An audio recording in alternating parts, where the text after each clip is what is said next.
Buenos días, profesor Gabriel. Mi nombre es Andrés Enrique Caballero Galeano y voy a proceder a explicar el trabajo sobre la entrega final de los institutos jurídicos, el análisis de los institutos jurídicos. Primero tenemos la situación fáctica, que a mí me correspondió el caso 1 sobre el delito de extorsión. Nos indicaba en las guías que si no estaba debíamos especificar las circunstancias de tiempo, modo y lugar o suponerlas si no estuvieran. Entonces tenemos que la situación fáctica es la siguiente. En la ciudad de Bucaramanga, Rafael, mayor de edad, sostiene una relación sentimental con Camila, de 16 años de edad. Relación que inicia en el mes de abril de 2020, con quien decide grabar un video de uno de sus encuentros sexuales. Pasados 6 meses, Camila decide distanciarse y terminar la relación pese a los ruegos de Rafael, por lo que este último empieza a llamarla y exigirle dinero para no publicar el video íntimo que grabaron. Así que Camila comenta lo sucedido con sus padres, quienes interponen la denuncia, por lo cual se inicia un operativo que da con la captura de Rafael en el momento que recogía el dinero que exigió a Camila. Y como variante tenemos que para el momento de la captura Rafael se encontraba en compañía de su amigo Jairo, quien lo transportó hasta el lugar, por lo que también fue capturado.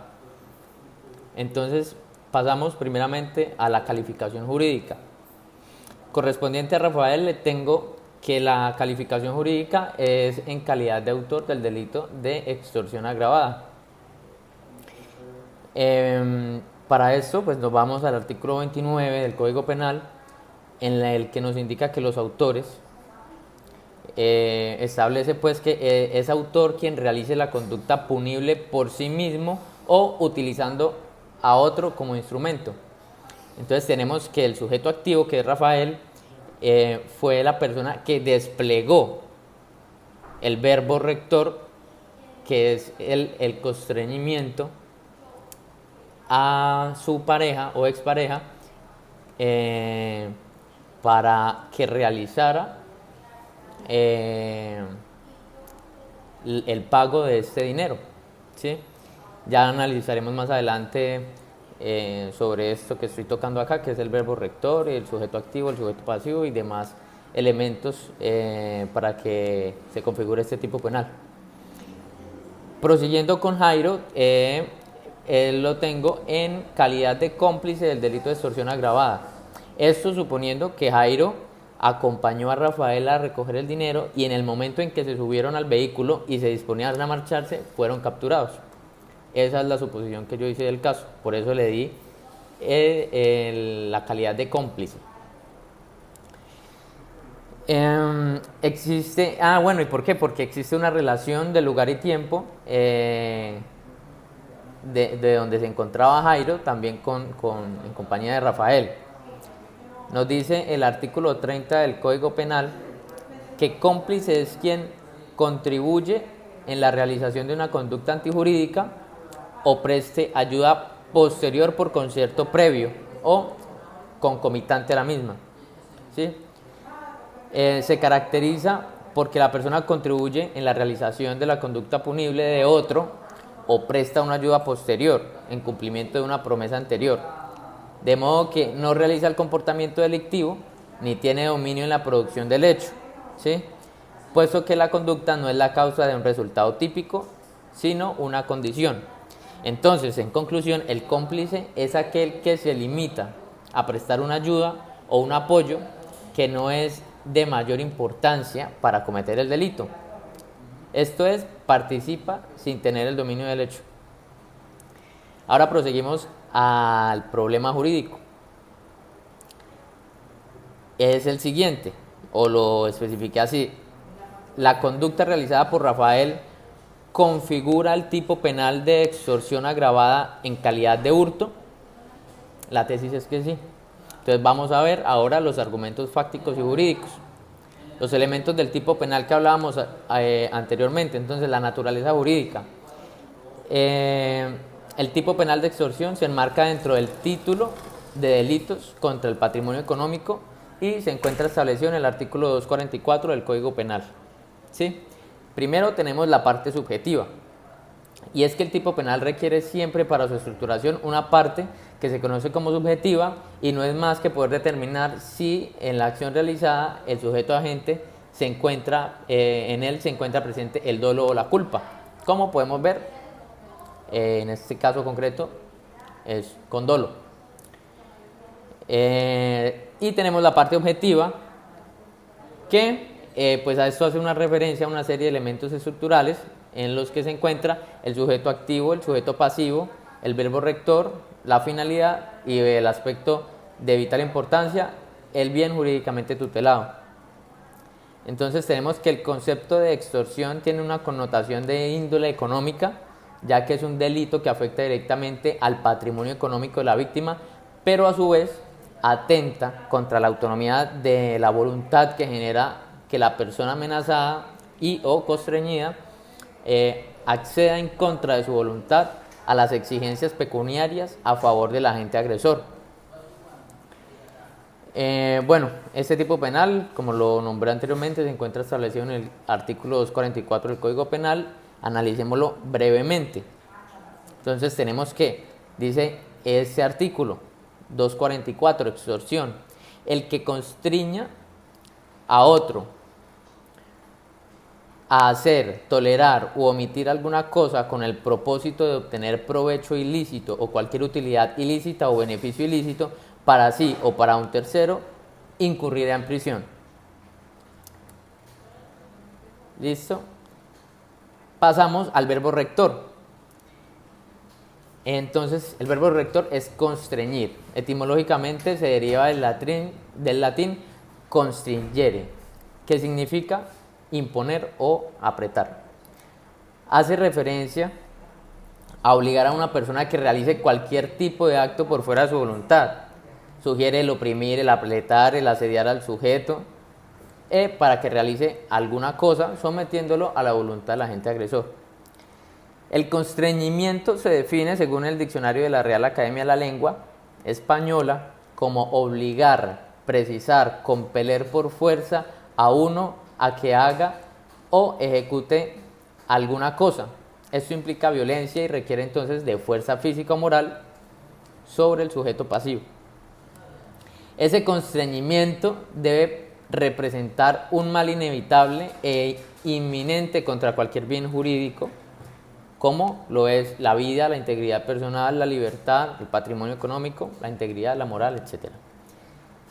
Que pertenece al mismo sujeto pasivo o a un tercero cuyo daño inflige en él. Este tipo penal señala que el delito es cometido cuando se constriñe a otra persona para hacer, tolerar u omitir algún tipo de acto que vaya en beneficio de este sujeto activo y en perjuicio del patrimonio económico de la víctima, sin que haya una obligación o necesidad de que medie suscripción de algún tipo de documento.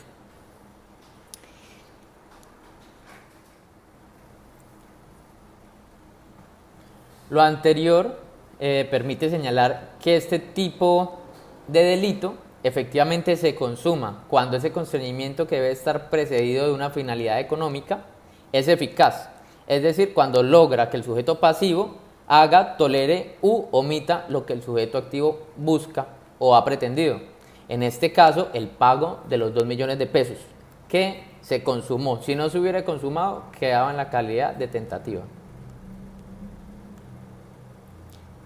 Ahora continuamos con el artículo 245, que nos habla de las circunstancias de agravación para este delito, y nos establece este artículo que la pena señalada en el artículo anterior de extorsión se aumenta hasta en una tercera parte y multa de 4.000 a 9.000 salarios mínimos legales mensuales vigentes si concurriera en alguna de las siguientes circunstancias, que la que se ajusta a este caso concreto es el numeral 1, el cual dice que si se ejecuta la conducta respecto de pariente hasta el 4.º grado de consanguinidad, 4.º de afinidad o 1.º civil sobre cónyuge o compañera o compañero permanente, o aprovechando la confianza depositada por la víctima en el autor, o en alguno o algunos de los partícipes.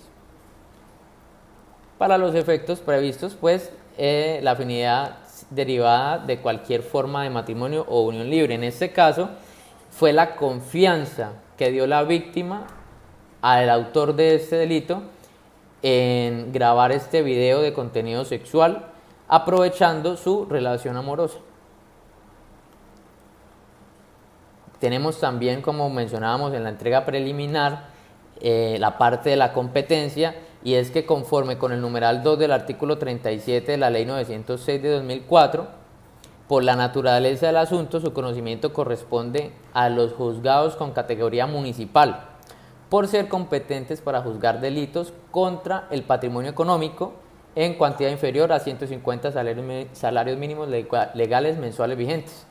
Entonces la competencia iría dirigida al juez penal municipal de Bucaramanga. Y el procedimiento aplicable nos dice, ¿es la ley 906 de 2004 o es el procedimiento abreviado? Pues es importante considerar que no todas las conductas pueden ser objeto de procedimiento abreviado. El catálogo de comportamientos punibles sobre los cuales se aplica dicho procedimiento se encuentra en el artículo 534 de la ley 906.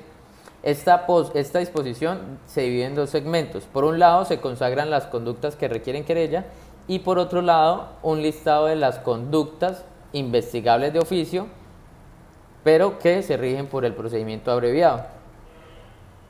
Entonces, en el primer segmento tenemos que son las conductas querellables conforme al artículo 74 del Código de Procedimiento Penal, y en el segundo segmento tenemos que son los tipos penales expresamente consagrados en el artículo 534 del Código de Procedimiento Penal y adicionado por el artículo 10 de la Ley 1826 de 2017, delitos que sin ser querellables se rigen por el procedimiento abreviado.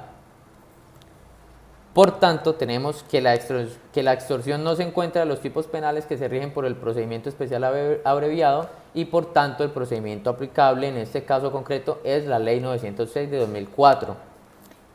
Y para finalizar la conclusión, según el caso fáctico y elementos jurídicos analizados anteriormente, se concluye que la conducta de Rafael,